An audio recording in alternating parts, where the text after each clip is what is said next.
Good morning. And the next article is oscillatory circuit.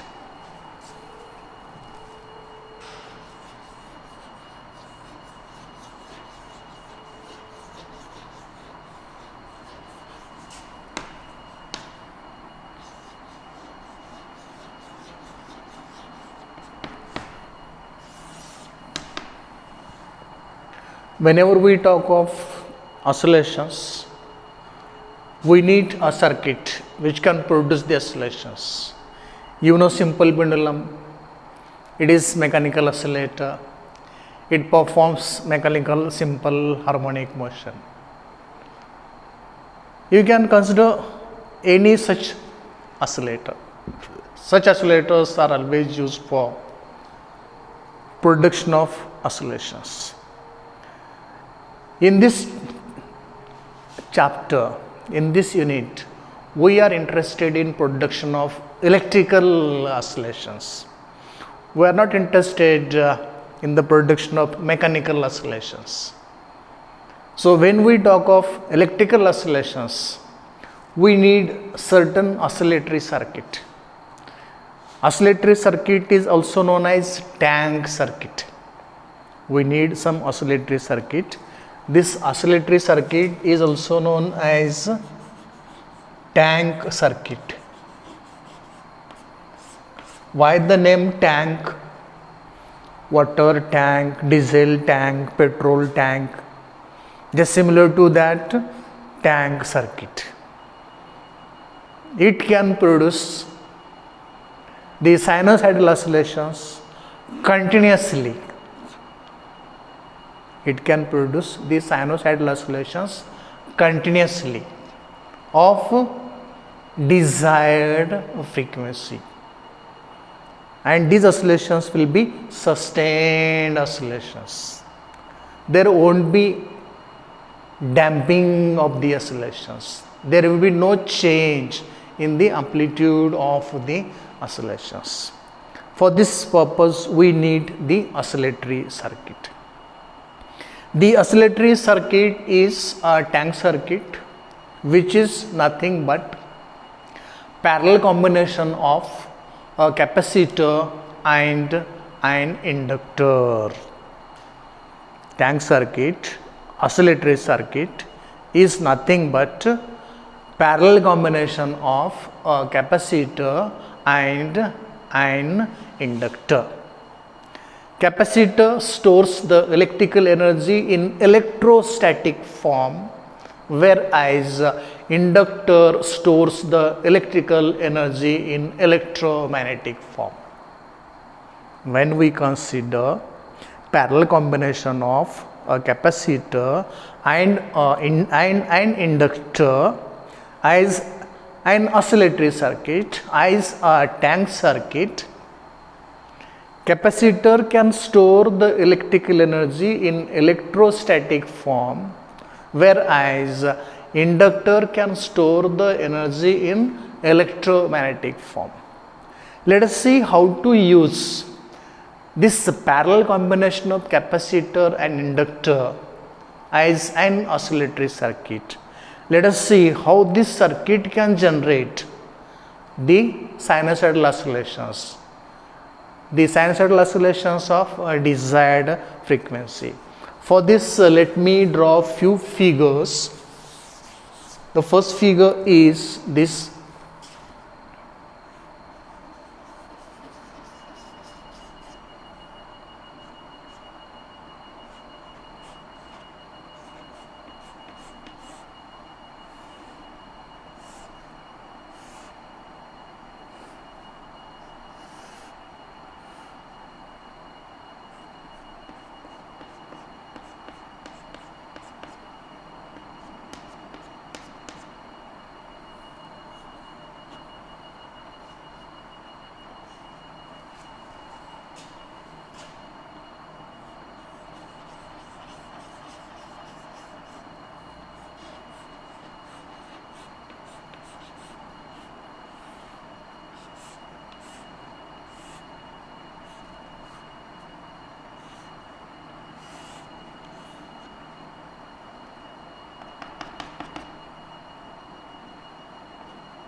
figure number 1, figure number 2, figure number 3, figure number 4. Let us start from first figure. Here, this is inductor L, capacitor C. These two are connected in parallel. A switch is introduced in this path. Let us suppose that this capacitor C is fully charged. Whenever you allow DC current to flow through the capacitor, capacitor does not allow DC current to flow through it. What will happen? Charging of the plates of the capacitor will start. DC current is always used for charging of the capacitor plate. So let us suppose, using DC electrical energy, this capacitor C is fully charged. The switch S is open. This fully charged capacitor C is connected in parallel with inductor L. This capacitor is charged such that upper plate is positively charged, lower plate is negatively charged. It means that positive charges are present on upper plate of the capacitor, negative charges, electrons, are present on the lower plate of the capacitor. Initially, the switch S is open. Let us close the switch S as shown in figure 2. Let us close the switch S as shown in figure 2. Upper plate has positive charges, lower plate has negative electrons. Upper plate is deficient of electrons. To discharge these positive charges, upper plate needs the electrons. There is a force of electrostatic attraction between the positive charges and the negative charges. What is there between the two parallel plates? Dielectric material is present between the parallel plates. Because of this dielectric material, electrons cannot pass from lower plate to upper plate through the dielectric material. Dielectric material is insulator. As it is insulator, it is not possible for the electrons at the lower plate to reach the upper plate through the capacitor. Not possible at all. And therefore, what will happen? As soon as we close the switch S here, inductor is a good conductor of electricity. It offers very small resistance to the current flow, to the flow of electrons through it. As it offers very small resistance, it is a good conductor. As soon as we close switch S, what will happen? The electrons on the lower plate will start moving through this inductor and come to the upper plate of the capacitor. When electrons are reaching from lower plate to upper plate of the capacitor through the inductor and the switch, the positive charges on the upper plate of the capacitor start discharging with the electrons reaching there. What is the property of inductor? You have studied this in BSc first year. Property of inductor is to oppose whatever changes taking across it. Initially, there was no flow of current through the inductor when switch S is open, but when switch S is closed, electron starts flowing through the inductor and therefore current starts flowing through the inductor. This is a change. There is a building of the current. the current starts to build, the current starts to pass through the inductor. This is a change, and because of inherent property of the inductor to oppose change taking across it, inductor opposes this current, and therefore the current starts building slowly. Initially the current flowing through the inductor will be very small, okay, and when the current is passing through the inductor, magnetic field will get developed across the inductor.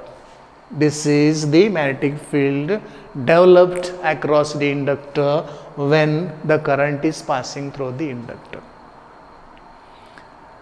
The current starts rising slowly because the inductor opposes the flow of current as it is changed across the inductor.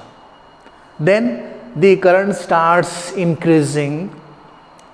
The current through the inductor becomes maximum when all of the electrons from the lower plate are passed through the inductor.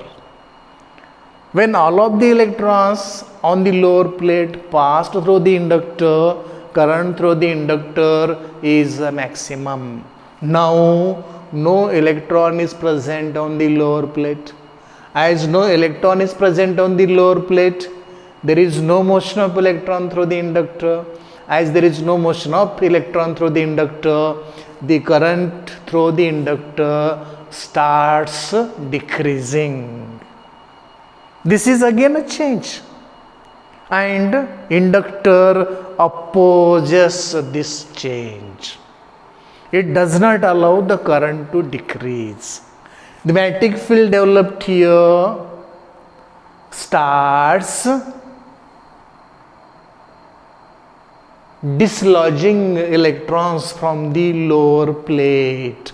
It maintains flow of electrons. It extracts electron from the lower plate of the capacitor, and the flow of current is maintained continuous. This is continued till whole of the magnetic field collapse. Till then, the upper plate of the capacitor has charged fully with negative electrons. When upper plate of the capacitor gets charged fully with negative electrons, lower plate gets charged fully with positive holes, and when this happens, the magnetic field across or around this inductor will get completely collapsed, and the condition will be like this. The condition will be like this. Now the lower plate of the capacitor is charged fully with the positive charges, and upper plate is charged fully with the negative charges. Now lower plate is deficient of electrons. Lower plate badly needs electrons for discharge of positive charges stored on it. The switch S is closed, and therefore what will happen? The electrons now starts flowing from upper plate of the capacitor through the switch and then through the inductor, and they start reaching lower plate of the capacitor. So every positive charge will start discharging with every electron reaching the lower plate. When this is happening, again a change is taking place across the inductor. It opposes the change. It opposes the currents flowing in the inductor now in the reverse direction. Initially currents flowing from in this direction. Now current starts flowing from in this direction. This is a change. This direction is exactly opposite to this direction, and therefore this inductor opposes this current. So the current starts flowing slowly. The current starts building up to higher and higher value as the electrons from the upper plate starts passing through the switch and the inductor and reach to the lower plate of the capacitor. At this time, magnetic field will get developed around the inductor. As current is increasing, the magnetic field developed will also increasing. The magnetic field will become maximum when the current is maximum. The current is maximum when all of the electrons from the upper plate of the capacitor passed through the inductor. When all of the electrons from the upper plate of the capacitor passed through the inductor, there are no more electrons to continue the current in the same direction. But this is a change again, and this change is opposed by inductor. This magnetic field maintains the current in the same direction, and to maintain the current in the same direction, the magnetic field takes out electrons from the upper plate of the capacitor and make them flow through the inductor, reaching the lower plate of the capacitor. This is continued till whole of the magnetic field utilized. This is continued till whole of the magnetic field around the inductor used up. And at that time, what will happen? Lower plate of the capacitor will get fully charged with negative electrons, and upper plate will get fully charged with positive ions. This will complete one cycle. Initially the current was 0, okay, then it starts reaching, becomes maximum, starts decreasing, goes to the negative value, starts increasing, comes here, becomes 0. This is one cycle. Charges moving in this direction, current moving in this direction corresponding to positive cycle. Charges moving in this direction, current moving in this direction corresponding to negative cycle. During this motion, one sinusoidal wave is produced by this oscillatory circuit. As the switch S is closed, this and these two processes will be continued. These processes will be continued, and successive oscillations, continuous sinusoidal oscillations will be produced. This is continued till infinity, provided that electrical resistance in this path should be 0. Unfortunately, electrical resistance in this path is not 0. Finite electrical resistance is present in the path, in the tank circuit, in the parallel tank circuit, and therefore what will happen? This energy is used up to overcome the electrical resistance in every sine wave, in production of every sinusoidal wave in the tank circuit. And therefore what will happen? The types of waves produced in the sinusoidal, in the oscillatory circuit will be of this type.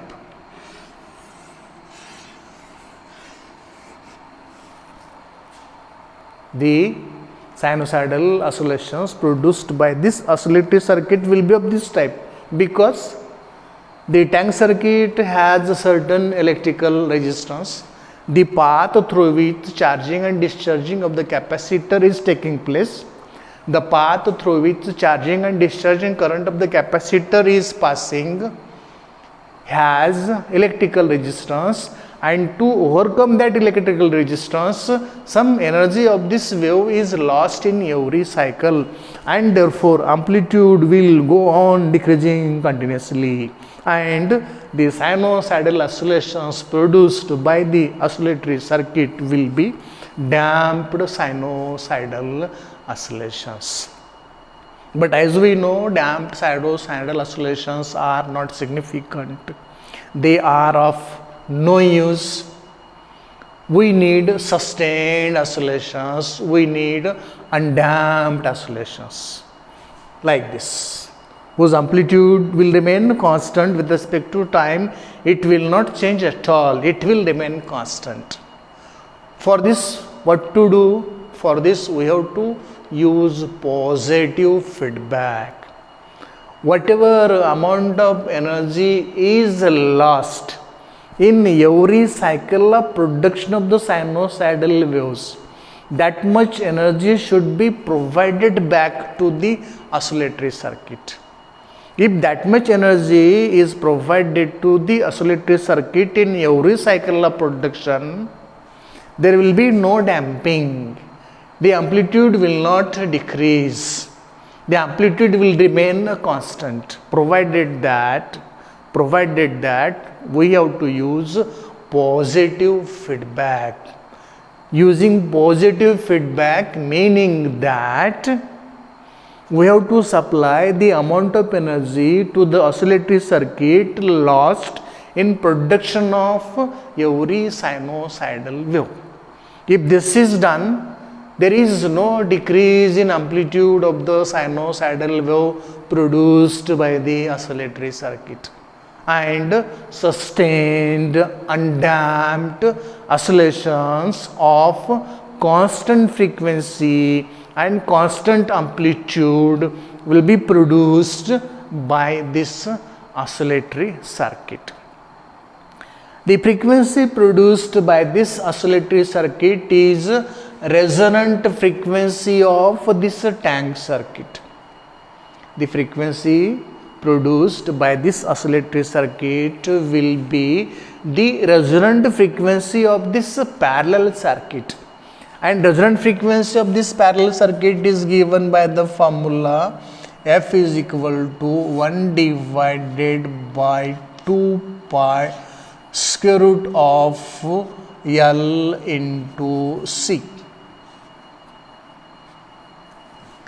where L is inductor, value of the inductor in Henry, C is value of the capacitor in Farad. Depending on values of L and C, frequency F will be decided. Depending on values of inductor L and capacitor C, frequency F generated by this oscillatory circuit will be decided. We know that capacitors are available in microfarads, in picofarads, in nanofarads. Inductors are available in millihenry, microhenry, etc.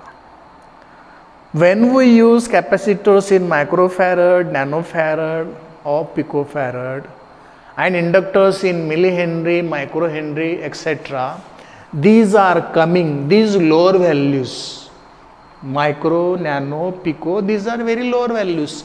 10 to the power minus 6, 10 to the power minus 9, 10 to the power minus 12. These are very small values. These values are coming in the denominator, and so F will be large. So large frequencies are produced whenever LC tank is used as the oscillatory circuit for generation of the sinusoidal oscillations, and value of this F is always decided by values of inductor L and the capacitor C. for production of sustained undamped oscillations by the oscillatory circuit, positive feedback is needed. That is, whatever amount of energy is lost in every cycle in overcoming electrical resistance of the tank circuit, that much energy should be provided to the tank circuit in every cycle of production. That will provide us undamped sinusoidal oscillation. So such circuit, such a tank circuit, such LC circuit is known as oscillatory circuit. So this is about oscillatory circuit. Hope you got it. Thank you.